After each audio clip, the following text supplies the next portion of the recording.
Good morning, church. I shared a few days ago about the fact I asked you the question, are you living the dream? And actually talking about the fact that that's a little bit of a myth, that one day we'll get to this place where we realise that we have achieved everything that we want to achieve. We can put our feet up and God's got nothing left for us. Do you know what? When God's got nothing left for you, he'll take you to be with him. And so whilst we're on this earth, we have things to be doing. I was reading in Philippians 4 the words that Paul says. And he says this from verse 10. He says, I rejoiced greatly in the Lord that at last you renewed your concern for me. Indeed, you were concerned, but you had no opportunity to show it. I am not saying this because I am in need, for I have learned to be content in whatever circumstances. I know what it is to be in need, and I know what it is to have plenty. And I have learned the secret of being content in any and every situation, whether well-fed or hungry, whether living in plenty or in want. And I can do all this through him who gives me strength. And I was thinking about that. What does it mean to be content? Now, in my mind, when I think about the word content, I see that sometimes as quite a negative thing. So I think, to actually be content means that you're not striving for the next thing. You're not kind of pushing yourself, growing, straining towards the next goal, the next achievement.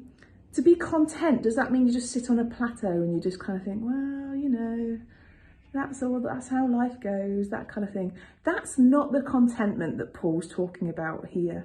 Because as we can read, Paul strove and went after the next thing, If there was somebody else that needed to know about God, Paul would be there, whether it meant that he'd end up in chains, whether it meant that he'd be flogged, whether it meant that he'd be shipwrecked. He kept on going because he knew this was a race that God was calling him to keep on going in the faith. So his contentment isn't a laziness, it's not a lethargy, it's actually a sense of, no matter what circumstances I find myself in, I am going to be okay in God. God has got me no matter what. And my contentment is a deep-seated, deep-rooted understanding that God is my provider, God is my strength, God is everything I need him to be in order to get through this life. And so when he says that he's known what it's like to have plenty, he knows what it's like to have very little. If anybody knows what it's like, Paul does, because he went through so many different situations. And yet throughout all, he says this, he says he knows that this is through Jesus who gives him strength.